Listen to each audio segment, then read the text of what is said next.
Hey everyone, my name's Orvalida, and in this video we're going to build a lab environment for Azure Kubernetes Service with Bicep. Now the AKS team have produced a bunch of labs that you can access online. This is on their GitHub, azuresamples.github.io. I'll put the link in the description.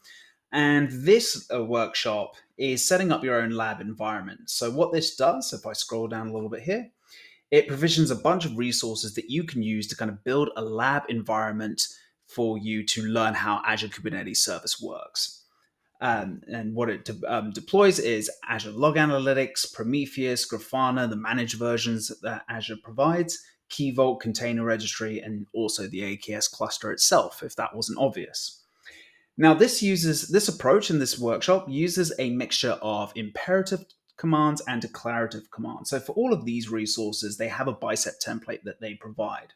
But when it comes to actually deploying the AKS cluster, there's a whole bunch of AZ CLI commands that you can run, which will deploy the cluster for you, which is handy if you're learning how it all works for the first time. But in this video, I'm going to take an opinionated approach and define our infrastructure in a declarative way. That is to templarize it using infrastructure as code. And in this video, we're going to use Bicep. So if you want to follow along, I'm going to be doing this all in Visual Studio Code. We will be using the AZ CLI to do some commands, so creating a resource group and actually deploying our Bicep template. Then after we've done all that, we're going to borrow or steal, depending on your perspective, this AKS Store demo application, again, that the AKS team have provided. And we're going to test to see if our live environment works by simply just deploying this application. Okay, so here I am in Visual Studio Code, and I've set up a couple of files to get us started. So I've got this main.bicep file. This is where we're going to define all our resources in a Bicep template. So this will be our Kubernetes cluster, our log analytics workspace, etc. And then I also have a Bicep param file. Now, the great thing about parameters files in Bicep is that we might have different environments that we deploy to, so a dev environment or a production environment, and we can supply different values for different environments as and when we need to. Now, for this, we're just creating a simple lab environment, so I only need the one parameter file. But you can imagine we might have a main.dev Bicep param file for our developer environment, a production parameter file for our production environment, etc. So anyway, but before we write any Bicep, what I'm going to do is I'm just going to open up this terminal. So I'm in Visual Studio Code. It comes with a integrated terminal, and I'm using a bash terminal for this. You can use PowerShell. You can use, this is Git Bash. You can use command prompt. Windows systems for Linux, anything you like, even the Azure Cloud Shell. But first things first, we're going to deploy our resource group. And I'm going to do this using the AZ CLI. So for this, we are going to create two variables. So my variables are for my resource group name, so AKS lab WV. And then I'm also going to need one for the location, so where I'm actually going to deploy all of my resources. Now, I'm living and working in Melbourne, so down under, and I want to use availability zones. So the closest region available to me in terms of availability zones is Australia East. Australia Southeast is not quite ready. But with those two ready, I'm actually going to put this right up to the top. We're now going to create our resource group. So what I'm going to do is run AZ group create. For the name, I'm just going to use the RG name variable that we defined earlier, and then also the location for the location that I've defined earlier. So press enter. That's going to go ahead and create my resource group. There we go. Awesome. So now that my resource group is created, let's go ahead and define some resources in our Bicep template. Awesome. Let's start by creating our log analytics workspace. So first things first, I want to create a couple of parameters, and I'll speed up this process. Cool, there we go. So all we're doing with this resource block is that we're defining our log analytics workspace. So this is going to be deployed to the same region as our resource group, and I'm doing that by using resource group.location when we deploy this Bicep template using the AZ CLI. I'll show you how that actually gets populated so it knows that it's going to deploy to the location of our resource group. I've also defined another parameter called log analytics name, and that's going to be the name that we're going to give to our log analytics workspace. So that's fairly straightforward. Next thing we're going to do is we're going to define our Azure Managed Prometheus resource. And this is really simple. So all we need to do is provide a name and then also define the resource block. So let's go ahead and do that. Cool, so there we go. So again, I've defined a parameter for the name of my Prometheus workspace, or Azure Managed Prometheus workspace, I should say, and then also a resource block. There's only a couple of lines here. One thing I should do just to enforce some good governance is also define some tags. I'll go ahead and do that. Cool, so there are my tags defined, and then I can go ahead to each resource and make sure that they're applied once they are deployed. So there we go. Now let's move on to our Azure Managed Grafana service. Now this is a little bit more involved. So essentially what we want to do is we want to configure an integration between our Grafana resource with our Managed Prometheus resource so that we can visualize performance metrics that are emitted by Prometheus. So let's go ahead and do that. So I just need to provide a name for our Grafana dashboard and then also define the resource as well. Awesome. So there we go. So how I'm actually configuring that integration really is being done here within the properties. So within Grafana integrations, there's a property Azure Monitor Workspace integrations. And for the Azure Monitor Workspace resource ID, I'm providing the resource ID of my Prometheus workspace that I've defined up here. So that ID, whenever you're looking at IDs in Bicep templates, they usually refer to the resource ID of a particular resource. Another thing I want to do is give myself the Grafana admin role. So what I'm going to do is I'm going to define another parameter for my user object ID and then go ahead and create that role assignment. So essentially, whenever I access the Grafana resource, I have an admin role over that particular resource. So let's go ahead and do that.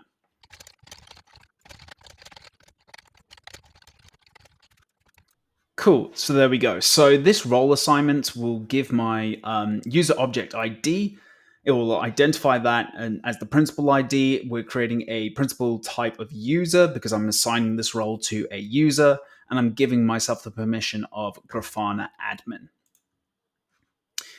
Speaking of identities, we'll now need to create an identity for password authentication or passwordless authentication to Azure services. So for this, what we're going to do, we're going to create a user assigned managed identity resource, which is a single resource. You may have noticed as I'm writing out my Bicep code that I've assigned a system assigned identity.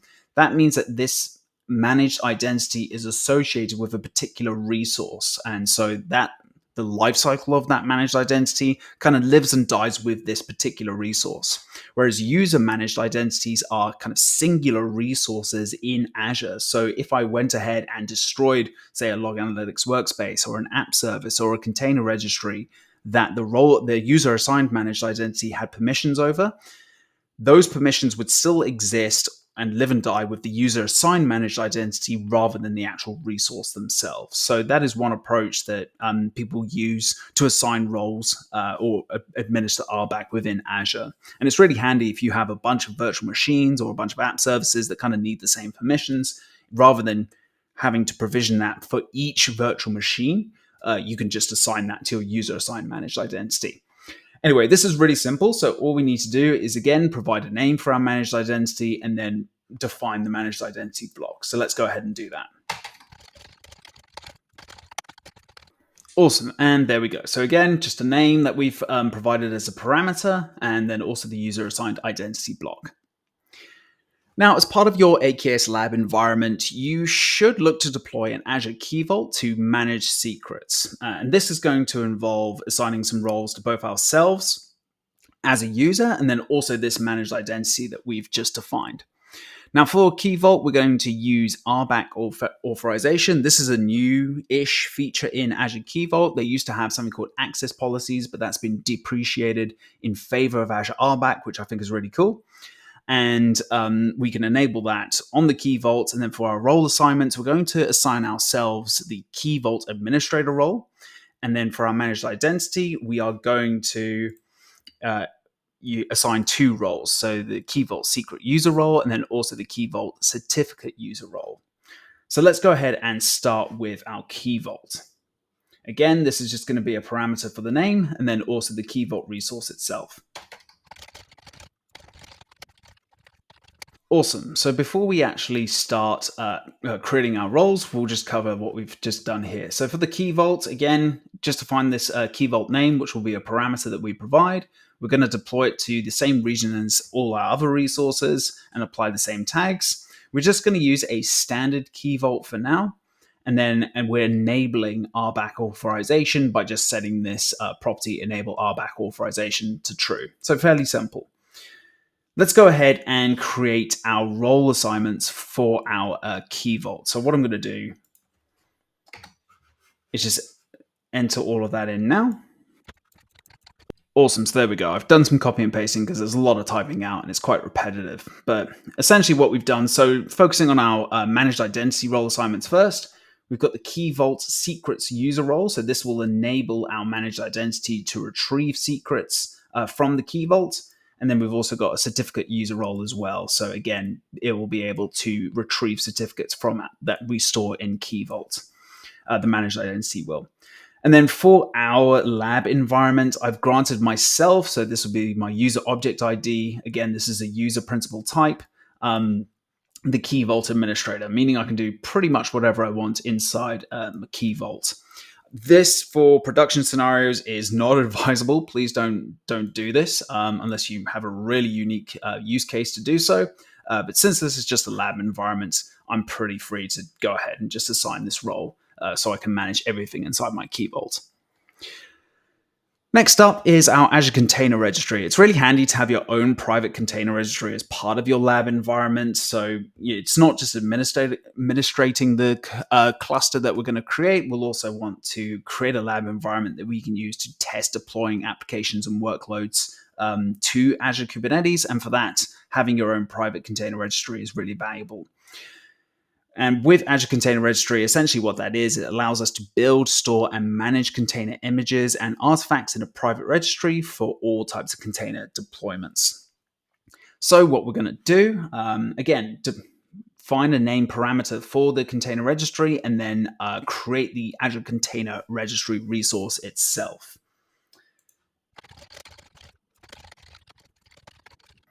Cool, so there we go. So there's my container registry defined in my Bicep template. And now what I want to do is assign two roles to my own personal ID. So when I'm working on container applications or containerized workloads on my local machine, I want the ability to be able to push and pull both push and pull container images and container workloads to my container registry. So for that, I'm just going to copy and paste this.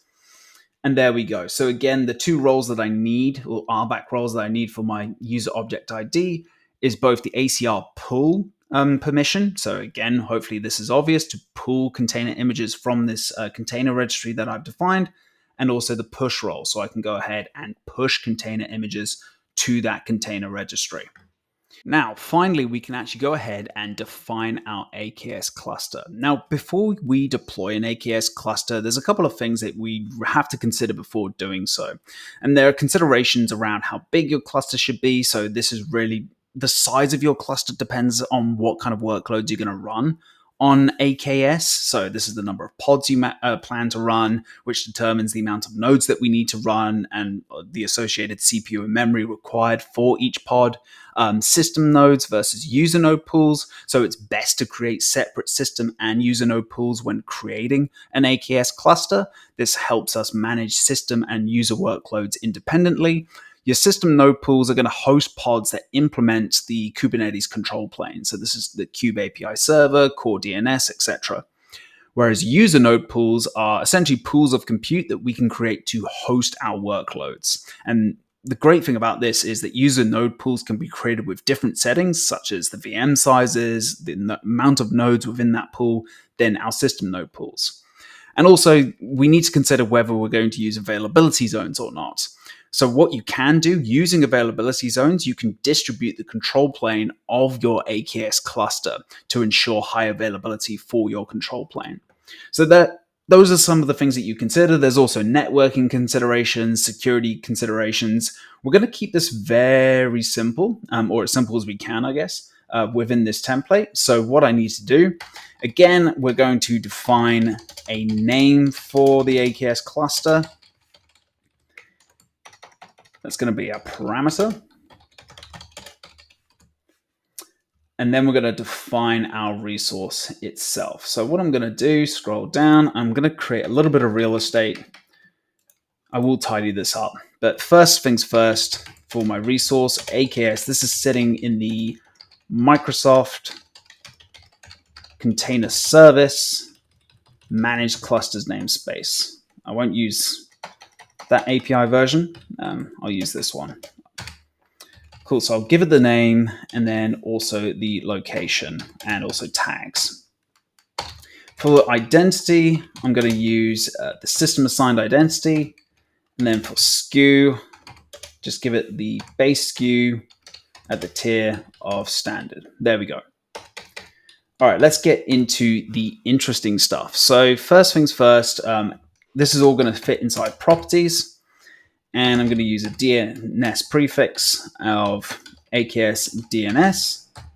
I will go into the networking side of things in AKS in Azure Kubernetes Service, in future videos. So for now, I'm just going to keep this very simple.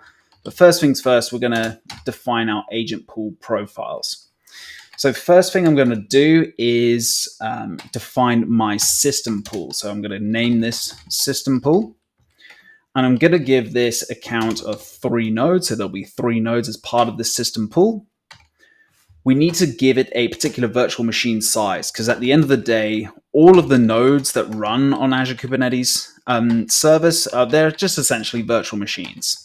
And this will differ between region to region, also subscription, what's available in your subscription. If you find that you need to create larger clusters or multiple clusters, you may have to do quota increases on how many VMs you can actually spin up inside your Azure subscription. We'll also do OS type, so you can provision Linux nodes and Windows nodes, but again, always Linux. If you are running Windows workloads, I don't pity you, but that's an option if you need it. For the OS SKU, we're going to run Azure Linux, and the mode for this is going to be obviously system. So this is going to be a system pool. For our availability zones, the great thing about availability zones in AKS that you can actually pick how many zones you want to distribute your nodes to. So for here, I'm distributing across all 3 availability zones. If you're new to Azure, availability zones are essentially just isolated, separate data centers. Isolated is not the best way of putting it. They're separate data centers within a region, and they are spread across 3 different physical data centers, and essentially data and compute is replicated across these availability zones. And the reason why they ensure high availability, for whatever reason a particular zone goes down, so say if 2 went down, for example, my AKS cluster would be available across availability zone 1 and 3. So that's how we distribute or ensure high availability for our AKS cluster. I also want to add a node taint to my system pool. So I'll explain what this is a little bit later, but essentially what this is that we're just ensuring that no user workloads are going to be provisioned onto this system pool. Awesome. So there's my system pool defined. So now what I'm going to do is we're going to start on our user pool. So name this user pool. I'm just going to use 1 node for this. I'm going to use the same virtual machine size that I defined earlier for my system pool. Availability zones, again, I'm going to spread this across multiple availability zones, or all 3 availability zones, sorry, and then just define the mode as user. There we go. Fantastic. Awesome. So now what I'm going to do is configure the network profile. So again, this isn't going to be a deep dive into networking, as the lab kind of uses as well. It uses the Azure CLI overlay for Cilium. This provides you the advanced networking features and also a little bit more flexibility on how you assign IP nodes, IPs to your various pods within your Kubernetes cluster. Again, I'm not going to go into too much detail, so what I'm going to do is just to make sure I'm doing it in the right place. So outside of my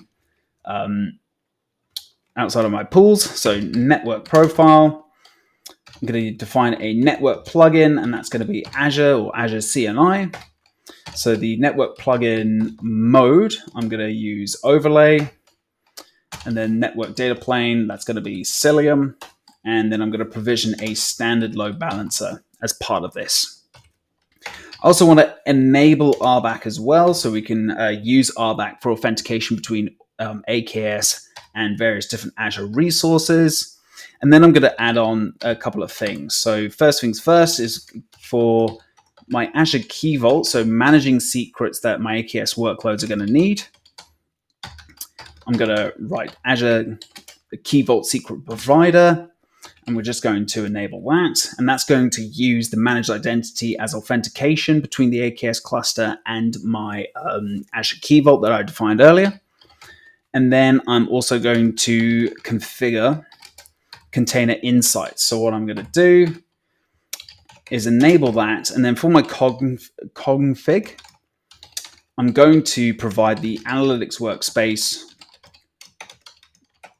resource ID, make sure that's capitalized, and then provide the resource ID of my log analytics workspace. So what I'm doing there is I'm enabling container insights. So that means I can actually send logs from AKS to log analytics, and it's going to send that to my log analytics workspace for some container insights, which is pretty cool. And then finally, what I want to do is I want to configure the Azure Monitor profile as well. So that's going to enable metrics monitoring with kubestate metrics to allow all metric annotations and labels. So to do that, let's hope I'm in the right place. Azure Monitor profile, there I am. Cool. And then for my metrics, I'm going to enable that. And then for my kubestate metrics, so metric annotations allow list, I'm just going to allow everything. And then metrics label allow list, also allow everything. Cool, so there we go. So let's recap what we've actually defined there. So I've defined a parameter that's going to give my cluster a name. I'm deploying the cluster to the same Azure region as our resource group. I'm applying tags, enabling system assigned managed identities on it, giving it a basic SKU. And then for my properties, I'm creating both a system pool here and also a user pool as well. And I'm assigning 3 nodes to my system pool and 1 to my user pool. I'm adding a taint to my system pool to prevent user workloads being provisioned on it using the node taints property. For those of you who have a little bit of knowledge with Kubernetes, you can use the kubectl taint command to do this. But since AKS can actually scale node pools for you, we want to do this way using node taints to ensure that the taint is going to be applied to all nodes in the pool. Further down, I'm configuring the Azure CLI overlay for Cilium using the network profile. Cilium is defined, so we use that as a network data plane, and we also provision a standard load balancer. I'm also configuring or enabling RBAC and then configuring the 2 add-ons for my cluster, so Azure Key Vault Secrets Provider and the OMS agent for container insights. And then finally, the Azure Monitor profile section will enable metrics monitoring with kubestate metrics configured to allow all metric annotations and labels, which is pretty cool. Okay, so if we scroll back to the top of our Bicep file, we've created a bunch of parameters that we're going to use throughout our template, and now we need to supply those parameters with some values. Now we can do this using the AZ CLI by providing them inline, and that's handy in some scenarios, and we're going to do that for our user object ID parameter. but it's better to use a parameters file. Remember at the start of the video, I talked about how we might deploy Bicep templates to different environments, and parameter files provide us that flexibility. So what I'm going to do is I'm just going to copy and paste all of these in here, and I'm going to change that to my updated parameter name, and I'm also going to change my key vault, because when I was testing this earlier, that will be the key vault that was been deployed, and I think it was enabled for soft delete for 90 days, otherwise that's going to fail. But essentially how this is working, so we apply the using statement to let our parameters file know which Bicep template we need to provide the values for these particular parameters. We can use Bicep templates here, so I'm using my main.bicep file. You can use JSON templates, template specifications, things like that. But here we've just got the one Bicep file, so that's what we're going to be supplying these values for these particular parameters to. Now, another thing what I need to do, I'm going to open up a command terminal again. So I'm going to open up my bash terminal, just get some real estate on that. And for my user object ID, I'm going to create a new variable, user ID. And we're actually going to use this Azure CLI to get this. So I'm going to use $ and then use AZA, lowercase would be great, AZAD, signed in user, show, and then I'm going to query the ID of that and then output that like so. So I'm going to enter that. And that should hopefully retrieve my user ID or user object ID, which it has. So that's saved now to that user ID variable, so I can use that within this terminal. Awesome, with everything set up, what I'm just going to do, I'm going to make sure I'm in the right folder. So I'm going to navigate to my folder, just go ahead and clear that. And what I'm going to do now is deploy all our resources. So to do that, I'm going to do AZ deployment group. So we're doing a resource group deployment. If we're doing a subscription deployment, we'd say subscription. If we're doing a management group, we could put management, etc., etc., etc.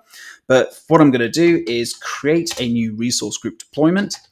I'm going to define the resource group name, and I'm going to use the variable that we defined earlier. For the template file, I'm going to point to my main.bicep file. And then for parameters, what I'm going to do is I'm going to just point to my bicep param file. And then for the user object ID, I'm going to point to that user ID variable that we've just defined. So in terms of order of preference or what takes priority when deploying Bicep templates, if we provide a Bicep template, I'm just saying, okay, look at the Bicep template first, and then for anything else, just look at inline parameters as well. So that's how I'm providing all of those values for those particular parameters. I'm going to press enter and let this run, and we'll cut away from this, just let it take its time and deploy all the resources, and then we'll go back into the Azure portal to see what's been deployed. Okay, so it looks like everything's been deployed from our Bicep template. So now what I want to do is I want to open up navigate to my Kubernetes cluster. I'm going to go ahead and just copy this so we can download the cluster credentials. I'm going to go back into Visual Studio Code, just paste that. And hopefully when I press enter, that's going to get the credentials for my cluster. And that's going to be used as my current context. Cool. So now what I want to do is deploy that application that the AKS team has provided. So if I go into the lab environment here, so this application here, we're going to go ahead and deploy that to our lab environment just to make sure that everything's working as expected. First things first, I'm going to go ahead and create a namespace for that application. And then what I'm going to do, I'll just go back into the lab here. And essentially, if I just copy and paste this URL, we'll just go to it. Here is essentially a Kubernetes manifest that defines our entire application. So there we've got a stateful set. We've got some config maps in here. So all of the Kubernetes services that we need to deploy this application. So I'll go ahead, copy and paste that command, and then that will just run a kube control apply and apply all of these resources to the pets namespace that we've created. Cool, so what I can do now, I'm just going to clear that for real estate, and I'm going to run kube control, get all the resources for that have been provisioned within this namespace here. So we can see we've got some pods spun up, we've got some services, deployments as part of our Kubernetes service. Some of these may not be ready right away. What you might have to do is just continue to run this to make sure that everything is up correctly. There we go. Just make sure my order service deployment was up already. But essentially, the application uses a load balancer service to allow access to the application's UI. So in order to get that, I'm going to run kube control get for the service storefront within the pets namespace. And there is an external IP. So what I should be able to do is copy and paste this external IP and then navigate to that in a web browser to access the application.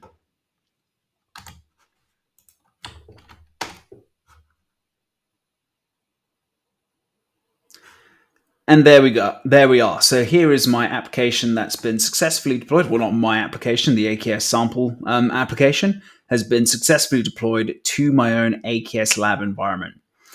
So congratulations, if you followed along and have everything deployed, you have successfully deployed your own AKS lab environment using Bicep, and we've deployed a sample application to it. Now that we have this lab environment, we can go ahead and use it to learn about Azure Kubernetes Service. And the great thing about doing it declaratively instead of using the AZ CLI to deploy all of our cluster resources, we have a Bicep template that we can use to deploy it over and over again in a repeatable fashion and a predictable fashion should we choose to. So that wraps up this video. If you like this video, give it a like, and if you want to see more videos like this, don't forget to subscribe. All the code that we have covered in this video is in the description below on my GitHub, so go ahead and check that out just in case you've missed anything. No matter where you are in the world, I hope you're having a great day, and I'll see you next time.